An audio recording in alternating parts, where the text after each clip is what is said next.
Okay, well, the subject of the Islamic State and Islam in general is quite current, isn't it, at the moment? And it's something that's sort of like a starburst has appeared on the world scene in the last year or two. And if a little bit like me, you're wondering, well, where did this come from? Where does it all fit? Where is it in the prophecies? You know, where is it heading? Then you'll be interested, and really that's what we want to do this afternoon, is sort of step through some reading that I've done and some research and share that with you to hope you give you a little bit of context of what's going on in the Middle East right at the moment. Now, it would be true to say that the arrival of the Islamic State has fundamentally altered the Middle East from what it was 3 or 4 years ago.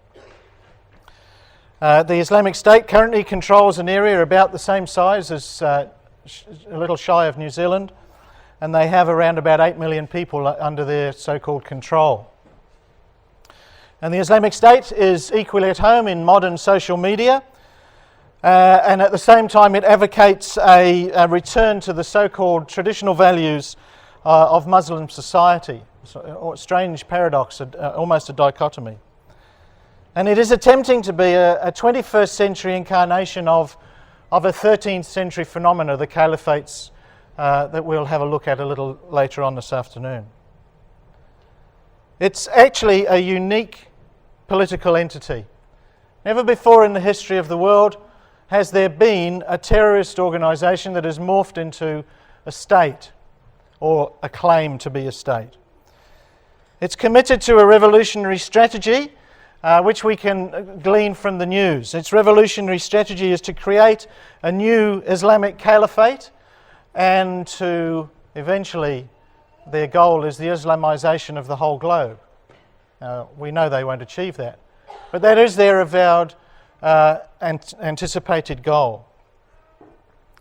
And in the process of their establishment, it has plunged Iraq and Syria into civil war, and threatens to drag other nations into the maelstrom that is that area of the world at the moment.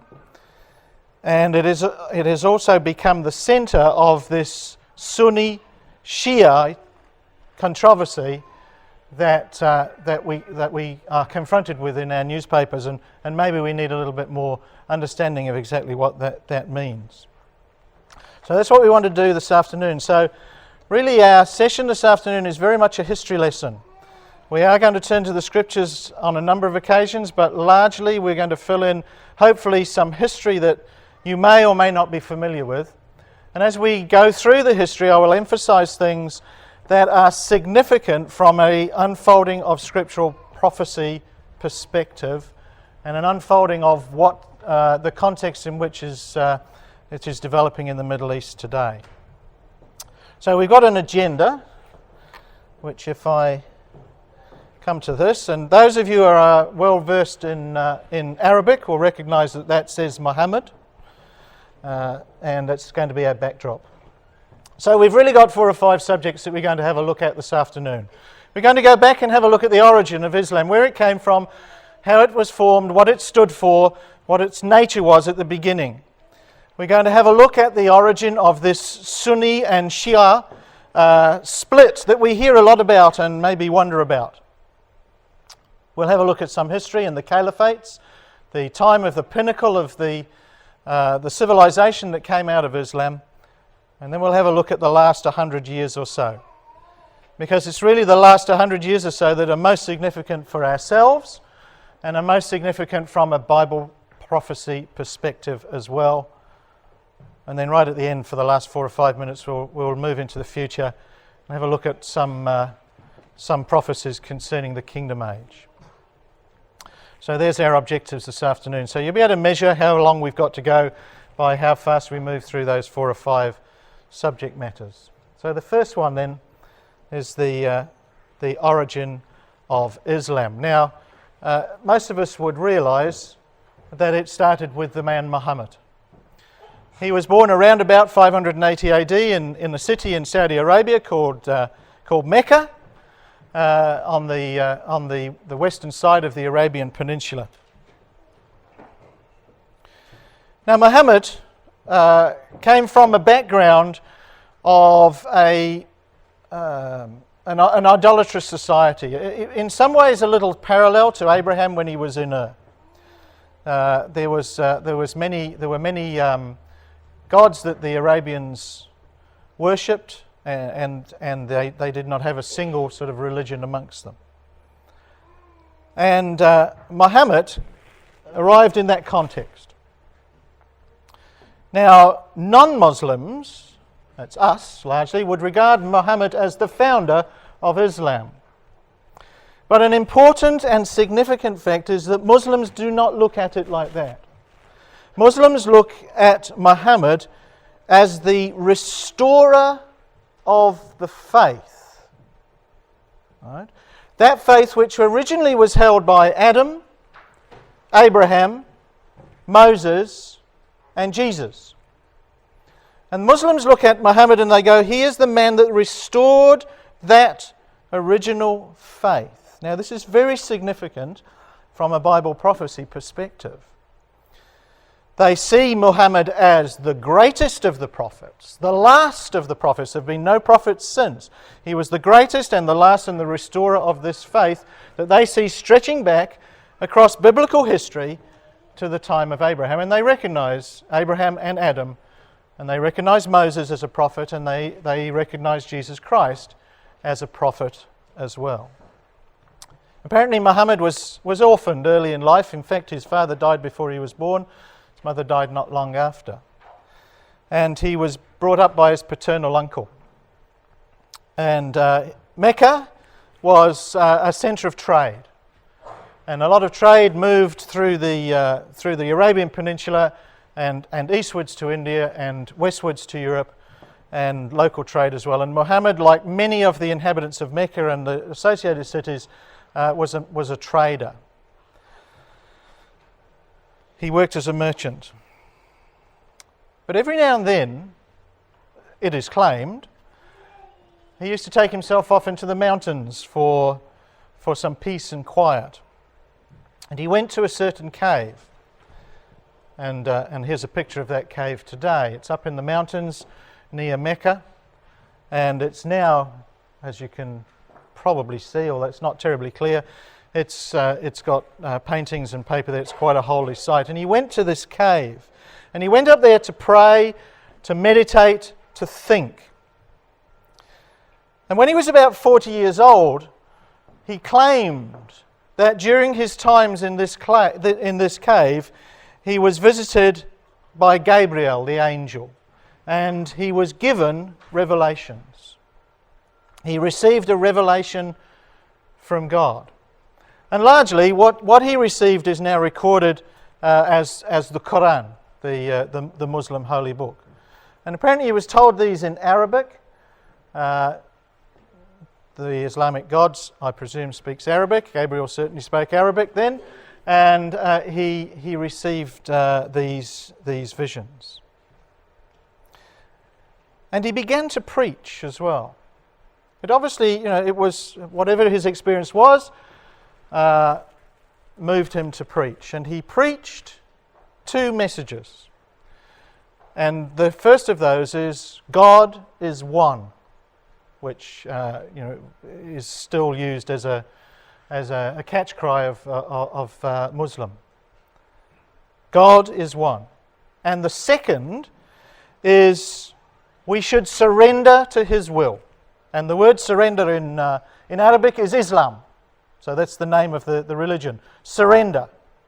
Now these are not concepts that are foreign to us. There's a certain level of truth there. We know that God is one, and that our ways are in His hands, and we give in to the will of God. And this was the message that Muhammad, so-called, received, and this was the message that he began to preach in Mecca. He didn't go too well in Mecca, unfortunately. And in about 622, he fled from Mecca to Medina, which is a city a few hundred kilometers to the north of Mecca. And there he became a successful leader, a leader of people. So he moved from Mecca up to Medina. 622 was the year, and that actually became the year 1 in the Islamic calendar. It's a very significant event when he moved from Mecca up to Medina. And as we say on the slide there, he became a successful leader. Arabia at this particular point of time was full of various tribal factions. They were in no way united.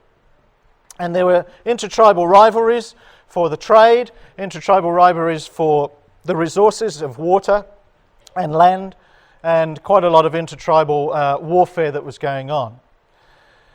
And Muhammad must have been quite a charismatic sort of character, because he was able to walk into Medina, and within a relatively short period of time he received from the leaders of Medina sort of authorization to try and pull together the tribes that were in the city and that were in the surrounding area. And he did that, and he used as the vehicle to do that his religious teaching. And here's an important point about Islam. The state and the religion are not separated.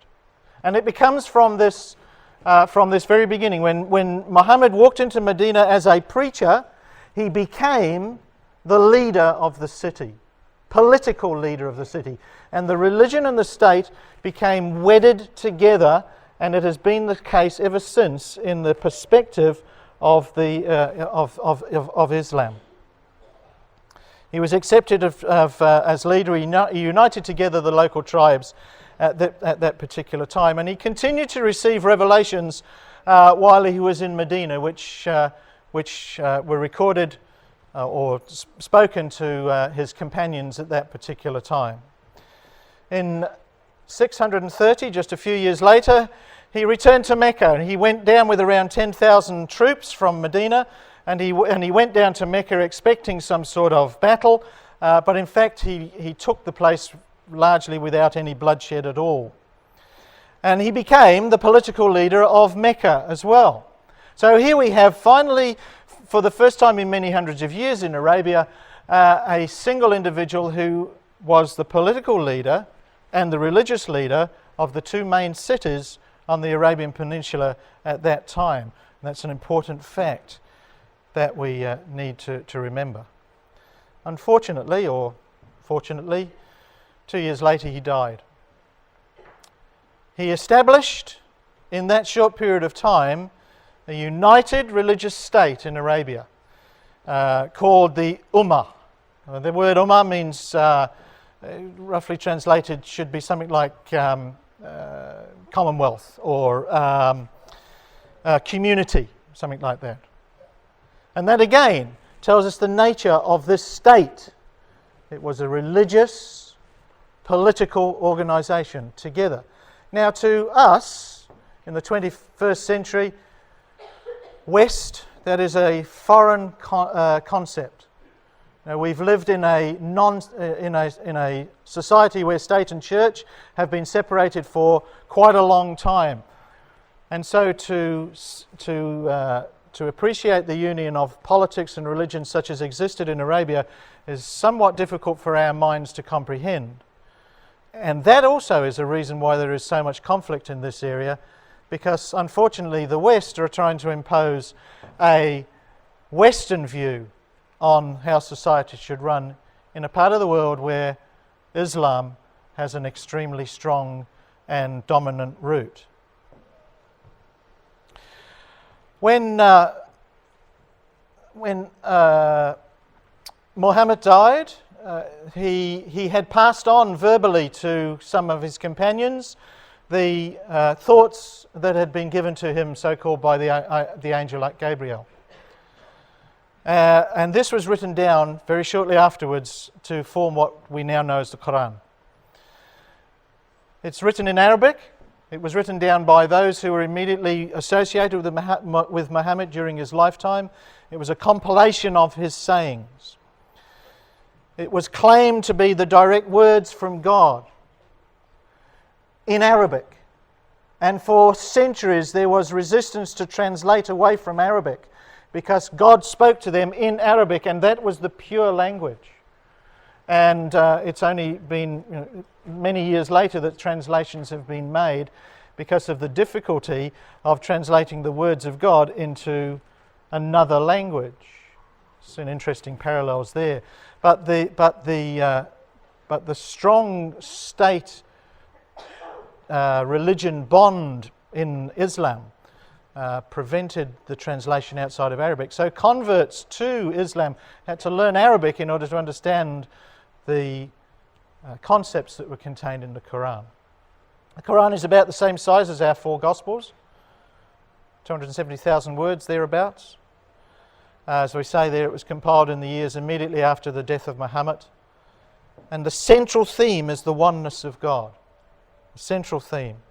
It also covers various other ideas of how to live a life, how to be fair, how to be true, how to be a hard-working individual. In fact, many of the moral ideas that are contained in the Quran we would associate with.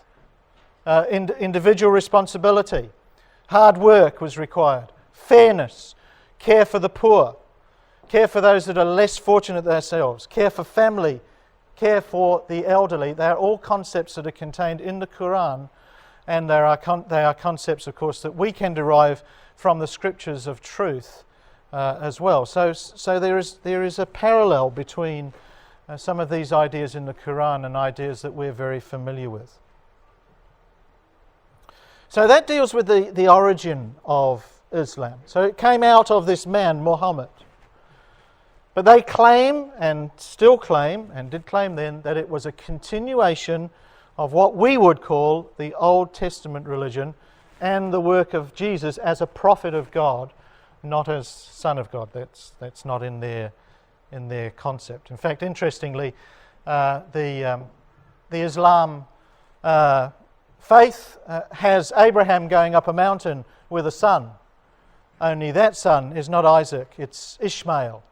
And they have a very parallel story about the sacrifice, so-called, of Ishmael that was prevented by angelic intervention. So there is some union between the truth and the teaching of Islam, but there are distortions, of course, as well. So this deals with our first section on the origins of Islam.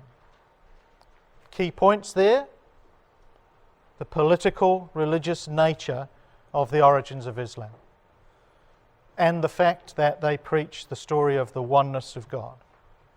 So what of the Sunni-Shia split? So Muhammad, as we said, ruled by this concept of charismatic authority. He must have been a very dynamic individual. You know, occasionally on the world scene there are these amazing stars in the political heavens. You know, Napoleon was another. Muhammad was one. Individuals that had a vision and the energy and the charisma to drive forward with their vision. And that was very much Muhammad. And in the space of a few short years, he completely converted the Arabian Peninsula to a new religion and established a state. A remarkable individual with a certain level of charisma. He ruled by this charismatic authority.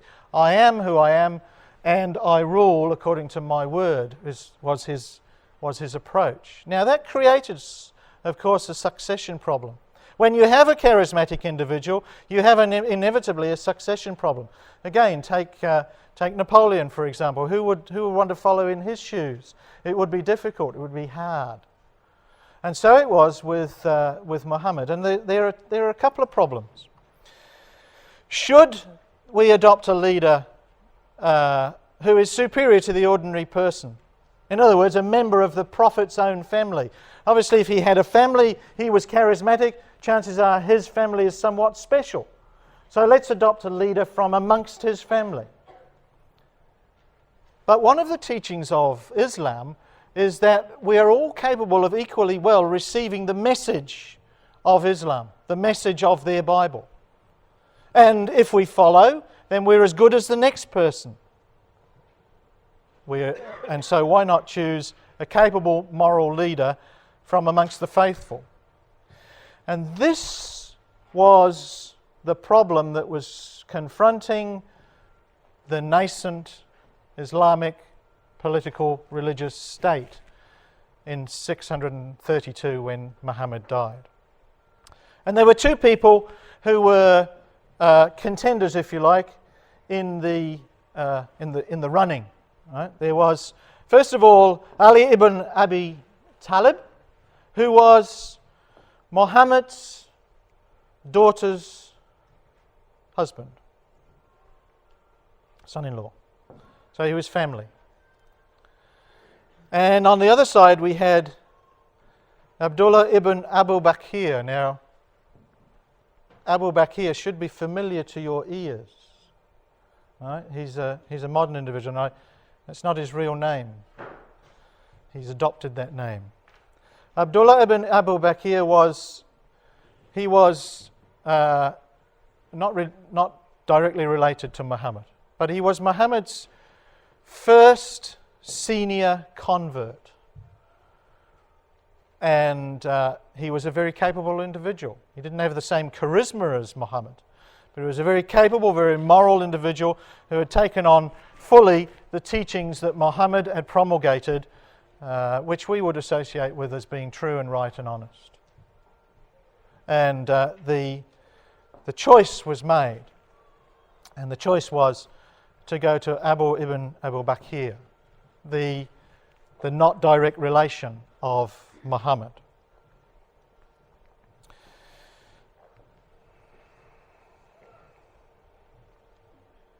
And this actually became the very nascent beginnings of the difference between the Sunni and the Shia.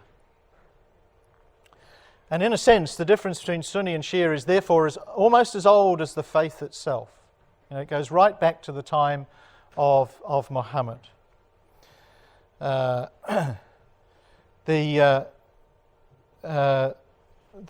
potent community, the Ummah, the state, was growing, and right back here there was this succession problem. So these two were put forward as potential successors, and Bakr was chosen, which created a little bit of disquiet on the other side. Those who had supported Ali, who should, because of dint of his relationship to Muhammad, be the logical successor, were a little put out. And however, Bakr was chosen, and he was called a caliph. And the word caliph simply means the successor. Okay, so the title caliph is the successor of Muhammad. Now, why Bakr was chosen was probably several reasons. One, he was a very capable individual. Secondly, he was fairly old, so if they make the mistake, well, it's going to correct itself again in a few years' time. And thirdly, and perhaps most significantly, the companions of Muhammad had a general feeling that they didn't want to set up a genealogical hierarchy of leader. So in some ways they chose Bakr as a wiser choice to prevent the inherited position concept developing. But the Ali party, those who supported Ali, were somewhat upset. Now, there was not an immediate split. It's almost like you could call that the Ali party were a kind of a loyal opposition. Okay, there was no grand parting of the ways, and still those who had supported Ali supported Abu Bakr, but as a kind of an opposition more than outright 100% support. And that actually continued for quite a long time. And there were a few developments that came along the way. So the caliph was established, the successor to Muhammad. And remember that the successor to Muhammad isn't just a successor on a religious perspective, but on a political perspective as well. Right, this man is the ruler and also the high priest, in a sense. Not that they had a priesthood in the sense of it, but they have this union of politics and religion. And so the caliphs started and carried on down through time. However, those who had favoured Ali also established a kind of a primacy of an individual. He became known as an imam, and he was a religious leader of a subset of Islam. And always there was an imam as well as a caliph. And typically the imam was from the party that originally had supported Ali, the genealogical succession, and so therefore imams tended to be the son of the father of the, and so on and so on. And on the other hand, there was the caliph, who was the head leader, who typically was appointed each time, and there was no direct succession, although at times there was succession. And it was actually the existence of the imam that really created the split between Sunni and Shia. And for around about 250 to 300 years, these two parties, which had differences about succession, they coexisted relatively peacefully. There were differences, but they coexisted until around about AD 874. An event occurred which was known as the occultation. So there's an interesting word, the occultation. And that means when something is occulted, it is blanked out, it is hidden.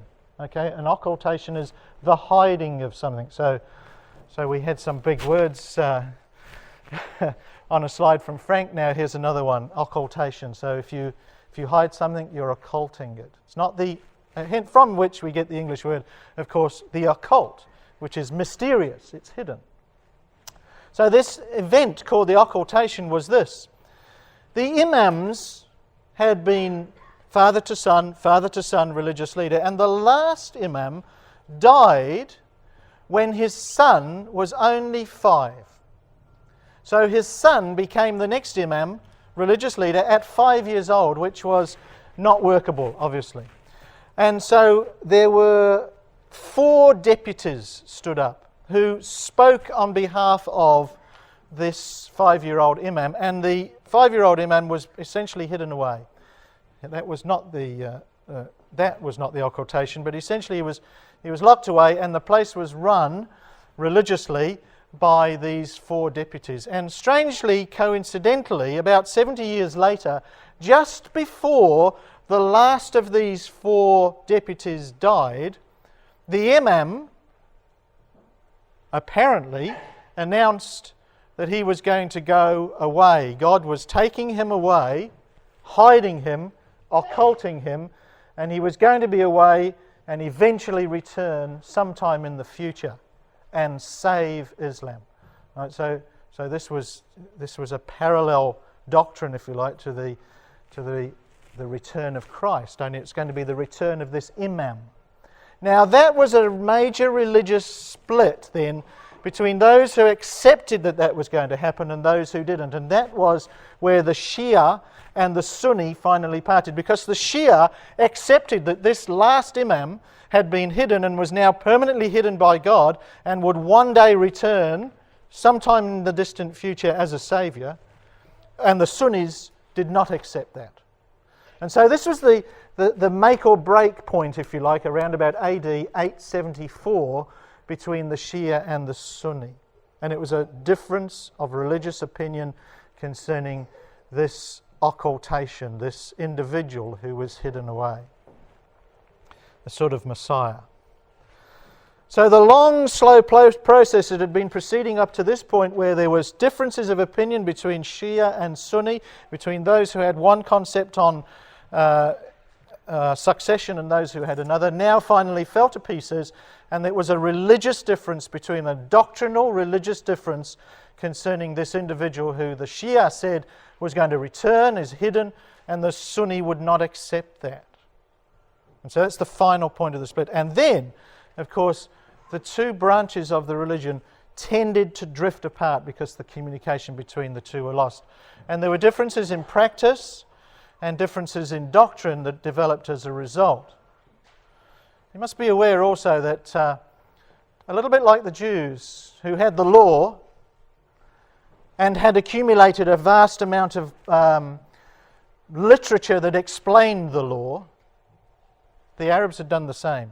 They had their Torah, their Quran, and they had what they call the Hadith, which is commentary upon the Quran. And that ran to many, many pages. And often the difference between Sunni and Shia was seen in their interpretations, in the contents of the hadith. And some would accept that edition and some would not. And these two ways parted over reinterpretation of the Quran in the hadith. So that was the beginnings of the Sunni-Shia split. There are sects, of course, within each of those major splits. The Shia itself is split into two fairly major chunks, and the Sunni has quite a few dozen. But large groupings we're talking about here, Shia and Sunni. What we must not do is think that the difference between Shia and Sunni is very similar to the difference, say, between Catholicism and Protestantism within Christianity. It's not. They fundamentally have very similar doctrines. They have differences of interpretation, of jurisprudence, of this concept of succession, and some rituals that they indulge in. So, the next section is the caliphates. Now, what we must realise is that when we look back over the civilization that came out of Arabia, it was actually quite a significant and important and quite long-lived civilization. You see, Muhammad had established an Arabian state in Medina and in Mecca, and it spread across the Arabian Peninsula. But from it grew the caliphates, those who were run by the caliphs, the successors, these states. And there are about four major. We're going to highlight five, but there are four major ones.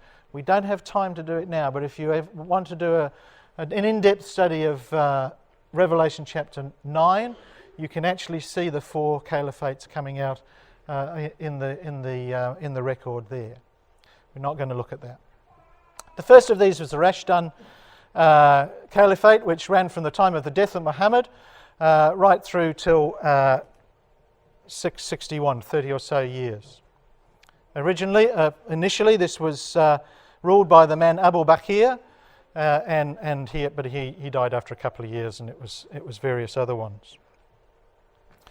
Following on from that was the Umayyad Caliphate, which was from 651 through to about 750. And this, as you can see from the map, spread that influence right across the Mediterranean area and down into Pakistan, which is why Pakistan is largely Muslim nowadays, and right across into Spain as well, in the far west, and all across North Africa. And this perhaps was the pinnacle, or amongst the pinnacles of the Islamic civilization. Much to the chagrin of many of us, the Arabs gave us algebra, and it was during this time that the concepts of algebra, which we so enjoyed in maths at school, surfaced. The Arabs, or these civilizations, also gave us the concept of zero, which you think of your Roman numbers. There's no zero there. Okay, they gave us the concept of zero. So not only was this a geographically important, extensive empire, but from the caliphates came some important thinking. And also from the caliphates came some important trade. When you have a political unity of that scale, you have a conduit for trade that is important.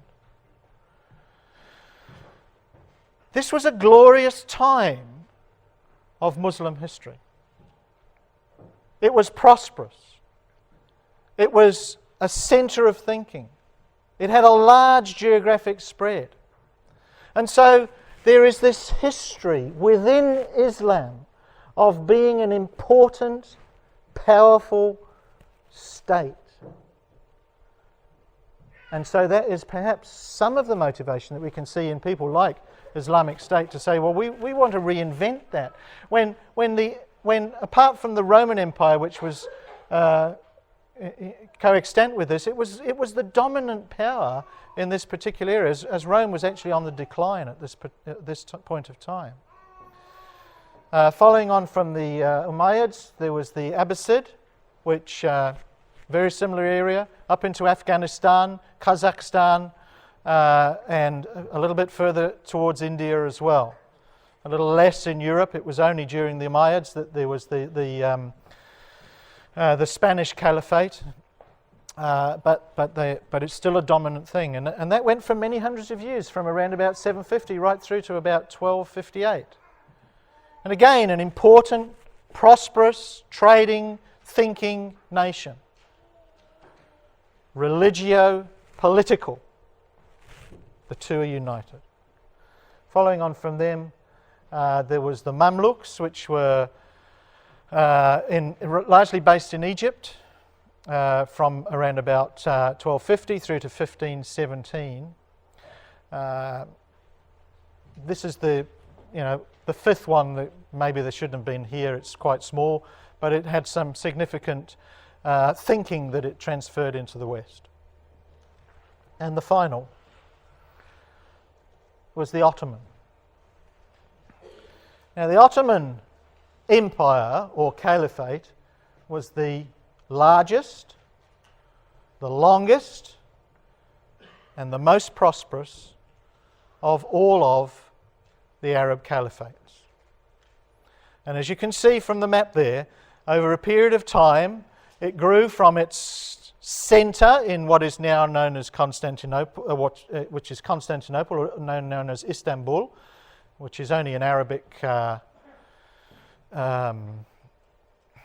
version of Constantinople, into Eastern Europe, again down through the Arabian Peninsula, North Africa.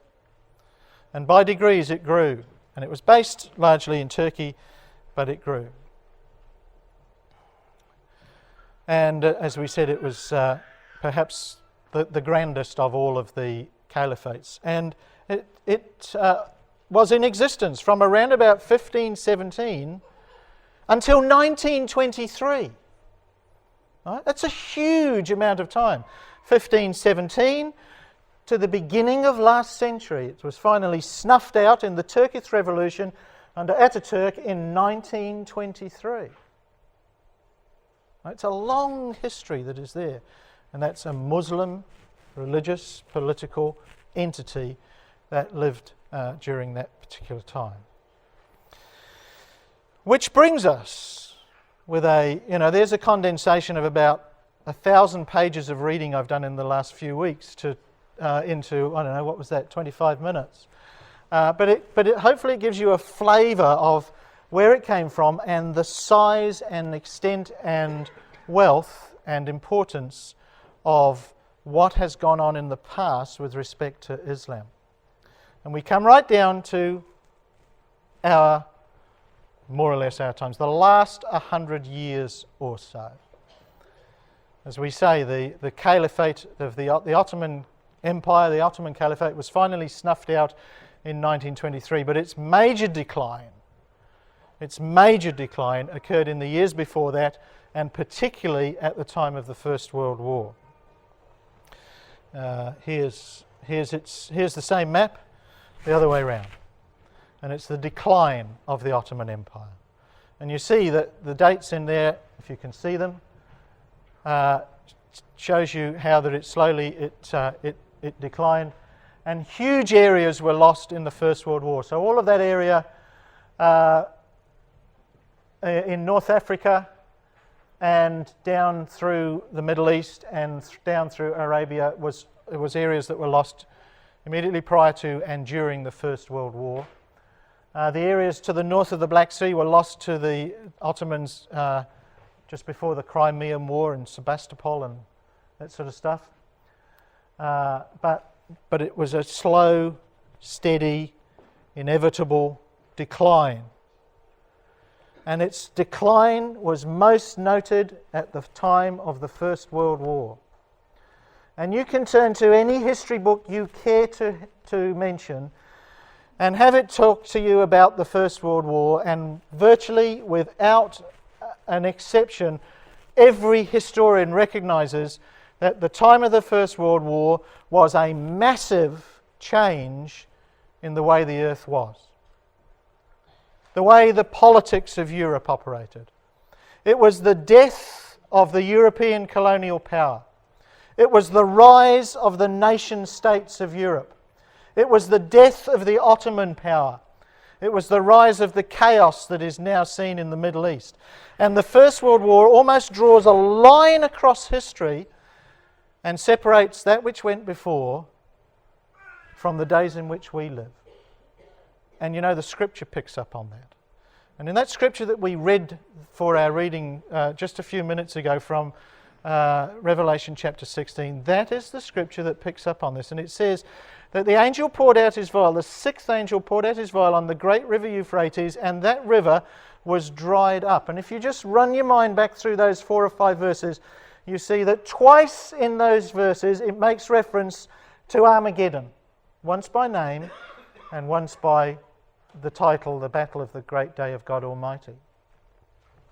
And it is saying to us, brethren and sisters, that the events that saw the demise of the Ottoman Empire, which in that vision is symbolized by the river Euphrates, because that was the river that ran through it, and we'll have a look at some slides in a moment to talk about this.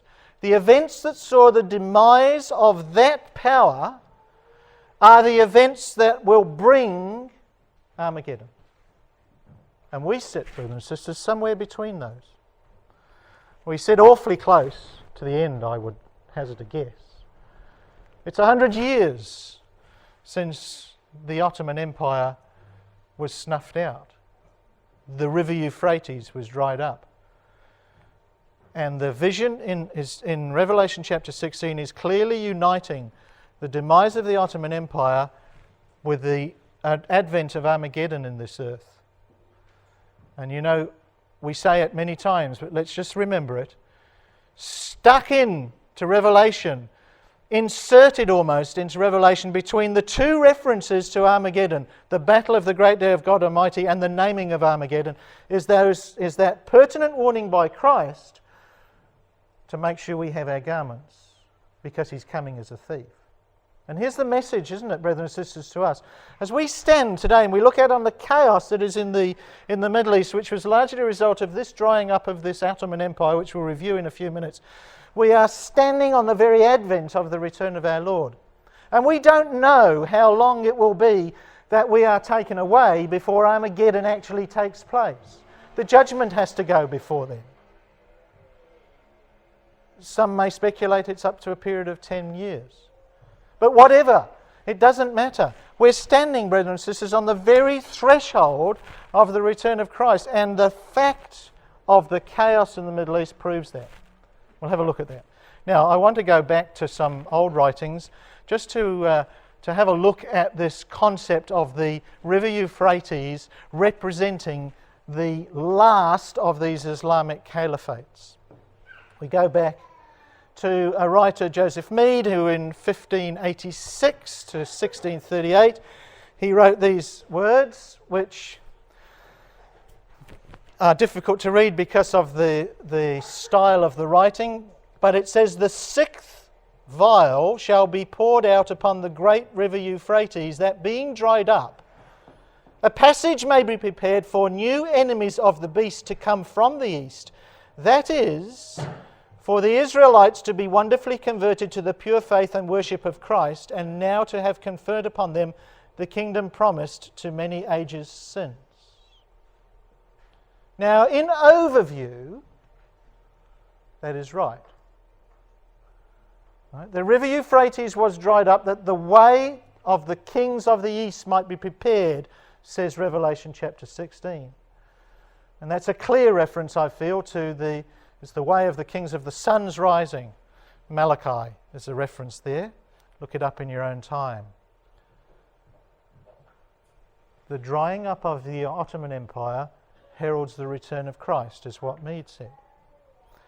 Come a little bit later, one individual Faber, 1806. Under the 6th trumpet, the 4 Turkish sultanies, the mystic waters of the Ottoman Empire, issued from the river Euphrates. Under the 6th vial, the waters of the same Euphrates are to be completely dried up.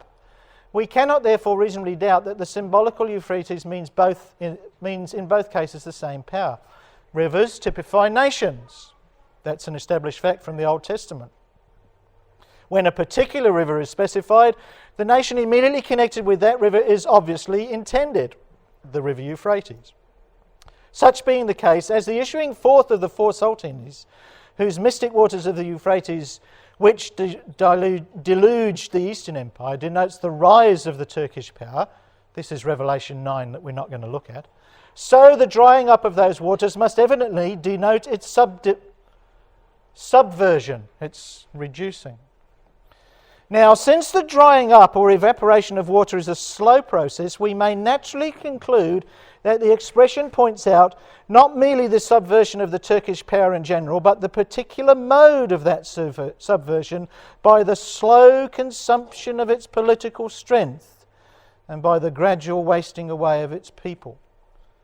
As we saw from the last slide, the Ottoman Empire slowly, by degrees, shrunk until it was snuffed out around about the time of the First World War. And that, of course, is a herald of the return of Christ.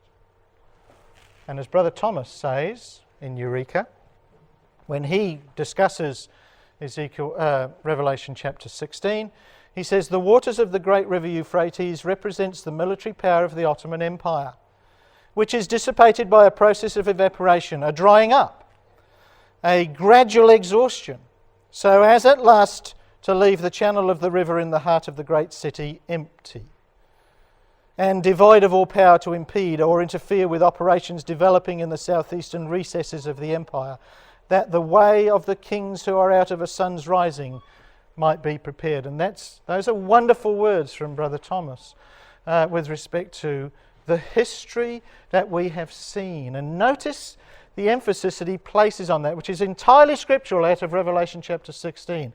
He says that this power, this Ottoman power, was slowly taken away so that it would not impede the operations that were developing in that region. And you know what? Since the Ottoman power left the Middle East, as we call it today, the nation of Israel has been formed. Another sign of Christ's coming. Chaos has ensued that has spread at times across the whole globe. Oil has been found in there which has focused everyone's attention on that particular area. And things like the Islamic State have arisen, which focuses once again everyone's attention on that area. And it's exactly as the scriptures would expect out of Revelation chapter 16, as Brother Thomas, through his investigations and his research, discovered and tells us there in Eureka. So that's a small diversion off into Revelation, just to point out that these things are not isolated from the Scriptures. Now let's get back into the history. So we're in the First World War. So this is 100 years ago. It's quite current, isn't it? You know, we just celebrated the 100th anniversary of that expedition to Gallipoli that was an incredible failure.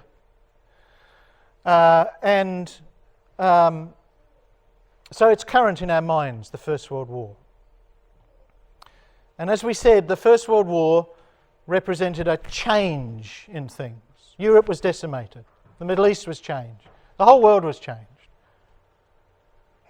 And going on, there's a really interesting bit of history here. There were three promises made, or three documents, I suppose, during the First World War that directly affected the Middle East and still affect it today. Now, the first of these was by a chap by the name of Henry McMahon. He was the British High Commissioner in Egypt from 1915 to 1917, only a couple of years. Nice chap. He was also Vice Regent in India somewhere, and I think he had spent a bit of time in the Caribbean as well. He was quite a career foreign office individual in the British government at the close of empire, right? At the close of the empire. And he was in Egypt, the High Commissioner in Egypt. And he had correspondence, as we say there, with Ali Hussein ibn Ali, who was the emir, the local Muslim ruler of the area. And he promised to uphold the independence of the Arabs. You see, what was happening was it was pretty obvious that the Ottoman Empire was collapsing. And the Ottoman Empire, or the Caliphate, had ruled this area for centuries, and it was collapsing. And it was apparent there was going to be a power vacuum.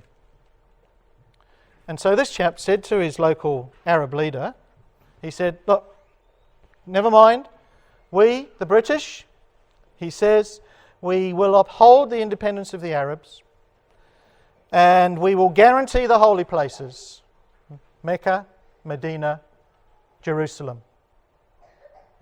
That's what he said. So he says to the Arabs, don't worry what's going to happen after the demise of the Ottoman Empire, we will look after you. At the same time, at exactly the same time, there was an agreement that was being hammered out between the French and the British, and to a degree the Russians, that became known as the Sykes-Picot Agreement. Sykes was a member of the British Foreign Office. Picot was a Frenchman in their Foreign Office. And they basically saw the same thing coming, and they said, yes, the Ottoman Empire is going to meet its end here. Let's move in.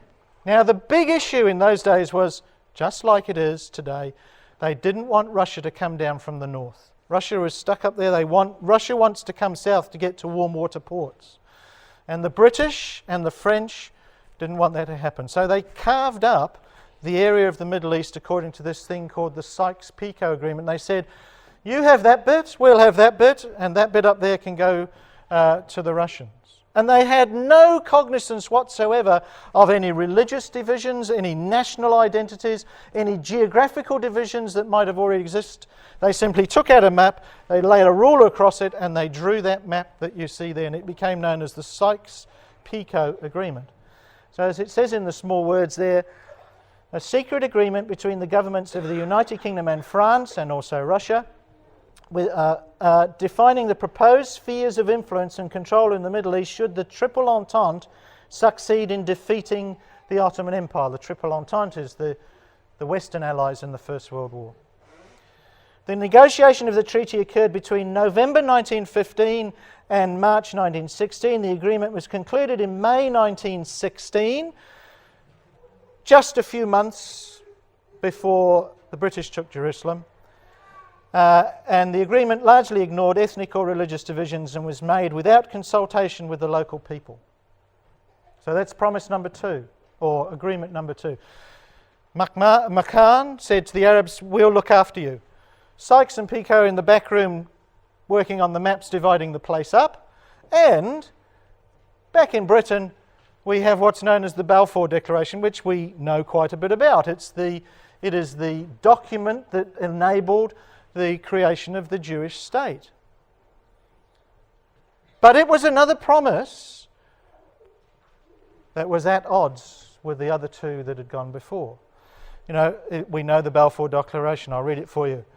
I have much pleasure in conveying to you on behalf of His Majesty's government the following declaration of sympathy with Jewish Zionist aspirations, which has been submitted to and approved by the Cabinet. His Majesty's government view with favour the establishment in Palestine of a national home for the Jewish people and will use their best endeavours to facilitate the achievement of this object. And yet Makan in Egypt is saying to the Arabs, don't worry, we'll look after you. And Balfour in Britain is saying to the Jews, don't worry, we'll look after you. And Sykes and Picot are in the back room ignoring both of those. Now, it could not and would not ever work. There's contradictory points being made here. And what has happened, of course, is that the Jewish home has been created. Various other nation states have been created as a result of the Sykes-Picot Agreement, and chaos has ensued ever since in the Middle East. You can describe it as nothing else. Now, we know that behind the scenes, of course, the Elohim worked to create things like the Balfour Declaration so that the nation of Israel might be established, because we know it had to happen from Bible prophecy perspective. But let's just strip away that layer for the moment and see that from a political expediency point of view, what was going on in the Middle East could never work. It was bound to create chaos. And you look over there now, and from a political perspective, you see two massive problems. Here's one of them. Mr. bin Laden, he identified what he felt was the problem. Of course, it was Palestine. What America is tasting now, he said, after the incident with the Twin Towers, is something insignificant to what we have tasted for scores of years. Our nation, he said, has been tasting this humiliation of this degradation for more than 80 years. In these days, Israeli tanks infest Palestine. And this is his opinion, or was his opinion, on what the big issue in the Middle East was. It was the existence of Israel. Of course, we know that. But that came about because of the promise that was made.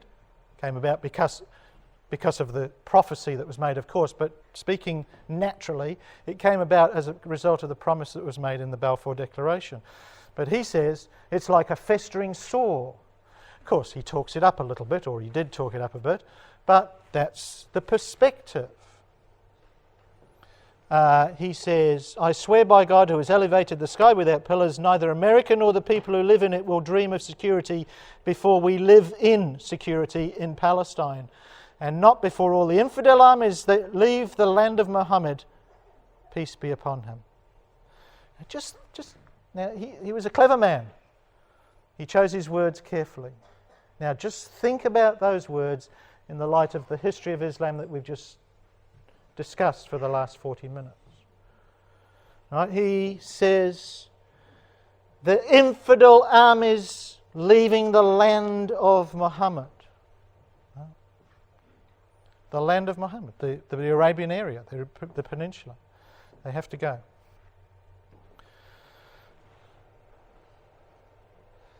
The other issue, the Islamic State, coming down to more recent now, aren't we? The Islamic State states that one of the goals of its insurgency is to reverse the effects of the Sykes-Picot Agreement.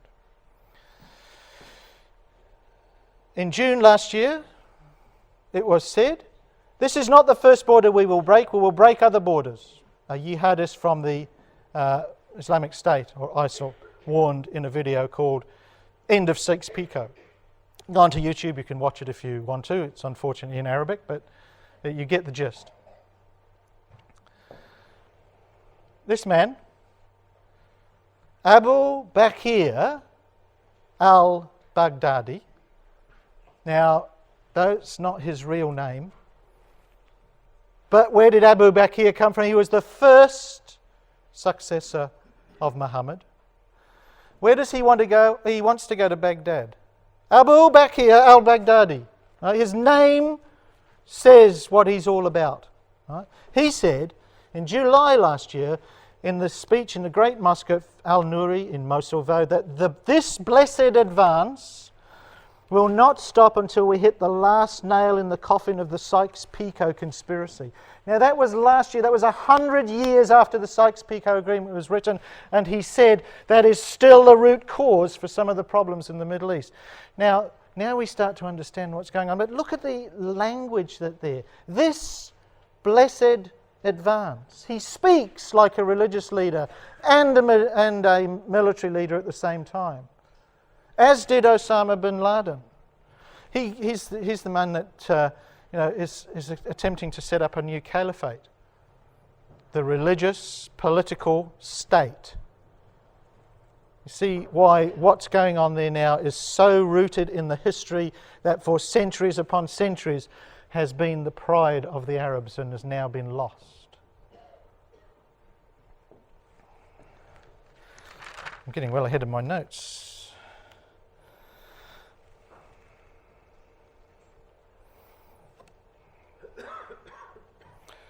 So what of the future? What of the Sunnis today?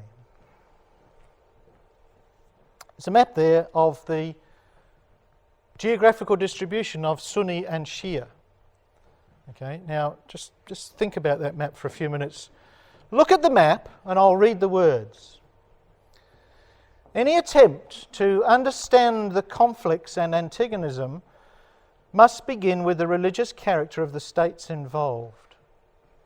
Shia Iran, that big yellow area in the middle, is currently fighting the Islamic State, a Sunni group in Iraq.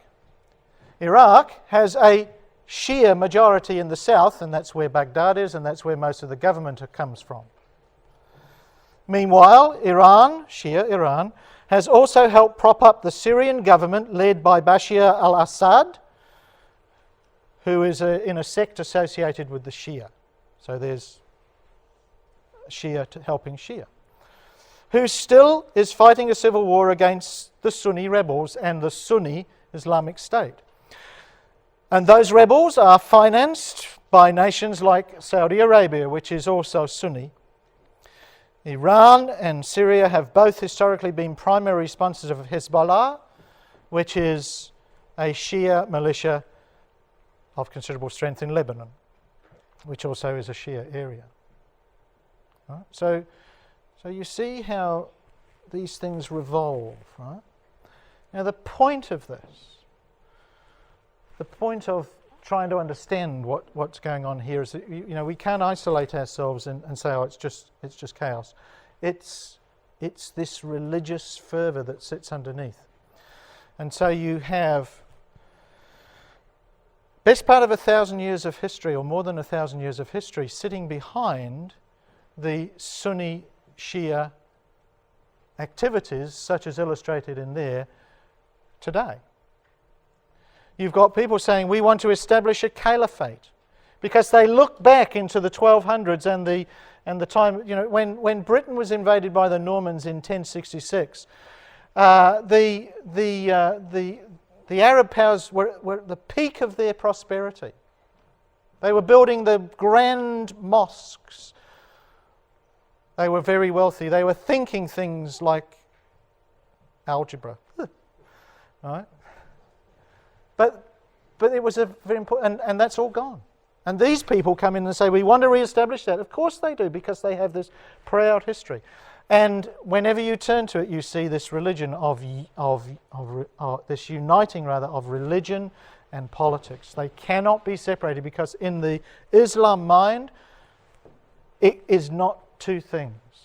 The state is the religion, and the religion is the state. That's what Muhammad set up in Medina and Mecca, and that's how it is today as well.